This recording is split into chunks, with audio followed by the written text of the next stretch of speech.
fun artists. Welcome back to another fun week in the art room. This week we are going to be using some watercolor to create some fall trees. Now, I am using watercolor, and this is a watercolor lesson. However, if you don't have watercolors at home, I'm going to show you a few ways at the end to adapt, and we can make it look cool in other ways. So, what you're going to need is a piece of white paper. And I have this guide that goes with this lesson that I am going to attach on my main screen for you to see if you wanted to print a copy or just even pull this up. Or I'm going to hold it up here for just a moment because you can always pause my video and take a look at these ideas if you want to use them. All right. So the name of this lesson is Folk Art Trees, and folk art has a very wide, not solid definition, and it usually has to do with art within a culture or a community, often different countries.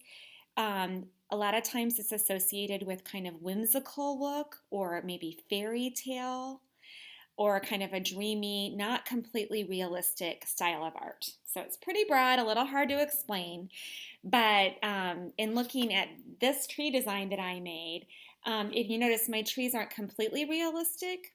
The most realistic branch probably is this one. They look a little fun, like they might be in a children's illustrated book, or even like if you think of like Dr. Seuss style, a little bit curvy, kind of dreamy, and they're just kind of fun.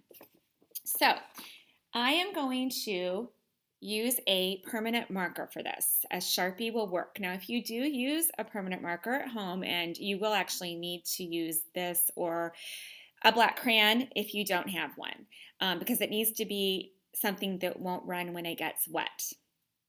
If you use this, you might want to put a magazine or something underneath your paper so it doesn't stain what's underneath on your table.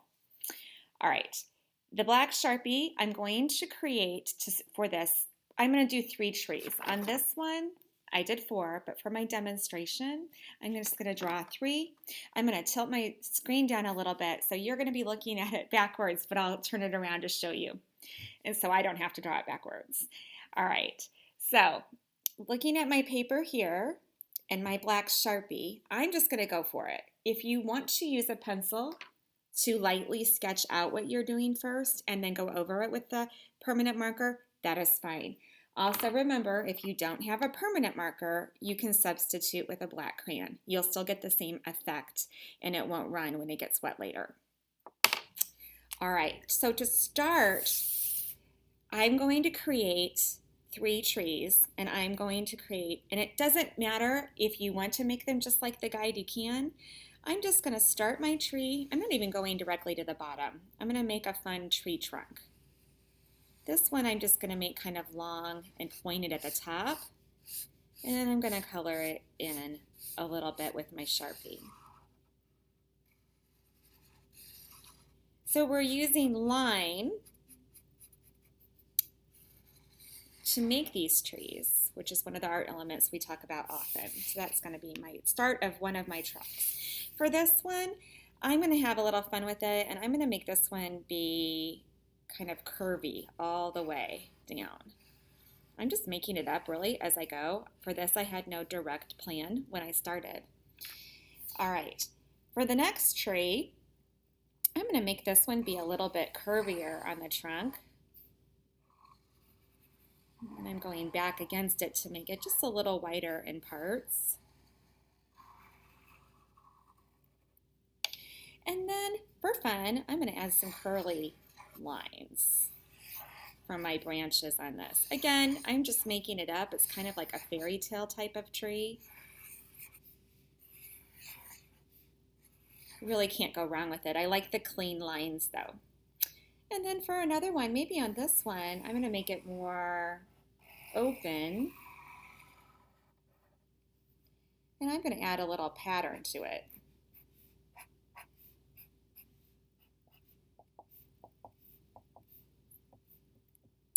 And then maybe on these, I can make these branches maybe look a little bit more realistic.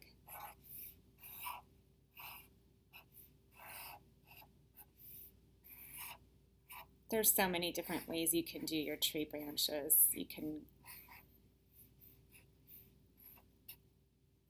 on this sheet, you can see I did curves. This one I just went back and forth to make one giant curvy swivel line. This one's more realistic. All different ways to have fun with it. So I do want you to do at least 3 different trees. I'm going to turn it around so you can see it better. And then, because I use permanent marker, I can now add watercolor. Now, the watercolors I'm using are just the ones that you would have used in the classroom with me. You just add water to these.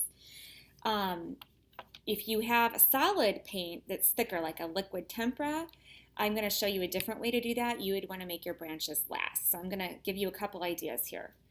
I am, as a quick review, for painting, I always put my watercolors on a paper towel. And then my water and my brush, I dip it, I put my brush in the water, swirl it around, and I wipe it on the side. I never tap it because it could spill or splatter.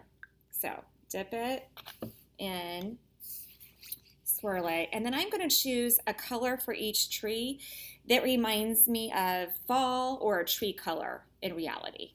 So if you want to make a different change and do a blue tree, that's fine too. So I'm going to do this first one red. Now, watercolor is supposed to be translucent. You can see through it. It's usually not solid. So the more water you have in it, the better.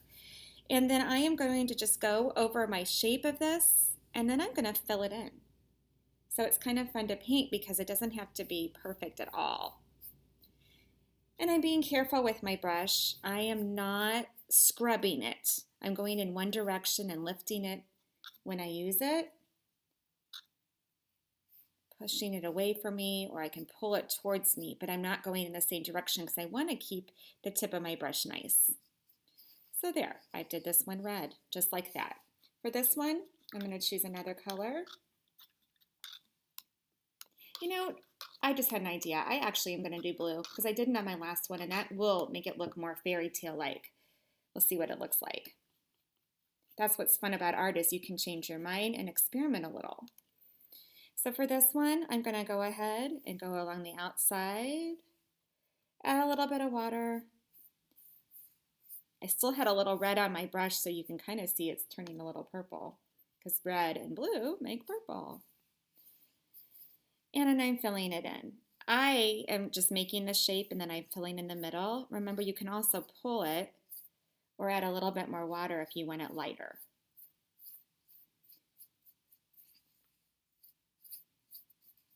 And then, there we go. I'm going to put the shape here. Try to be careful not to have your trees touch. But if they do, it's not a big deal. Just keep in mind that the 2 wet paints might combine a little bit. And that's fine if that's the look you're going for. Okay, and then this one, I'm going to do yellow. And then I've got the primary colors without even really planning on it. Red, yellow, and blue. And I'm just lightly coloring them, kind of like I'm making a big oval to cover where the branches are.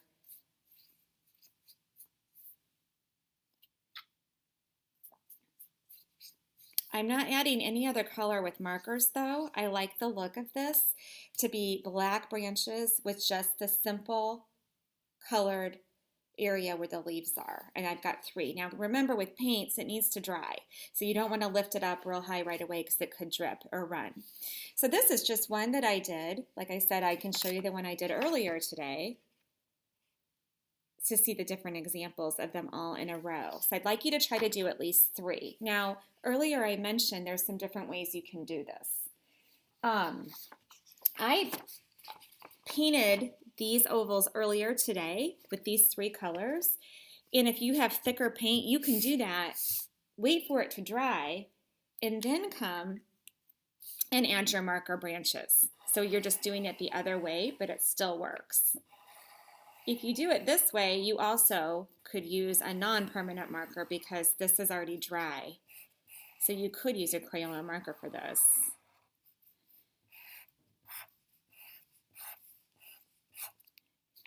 So again, just another fun way to do it. And you still get the same look. Yep. All I did was just change it up a little bit.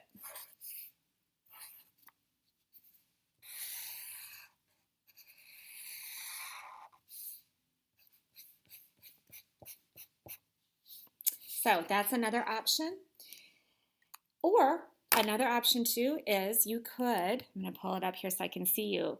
You could even cut out large ovals in this shapes, glue them on your paper, and do your whimsical trees branches over that. So you've got many options when you're home. So it depends on what art materials you have. But I wanted to show you a way that you could use watercolor. I love the look of this project. It's simple, but it's got these crisp lines on there and just one simple color for all of it. For this project, I like the white background and no grass or a lot of extra details. I like the simplicity of it, which usually is what folk art is very simple. So go ahead, try to make at least 3 trees. You can do more if you want. And I can't wait to see what you made. Take a picture and show it to me. Have fun.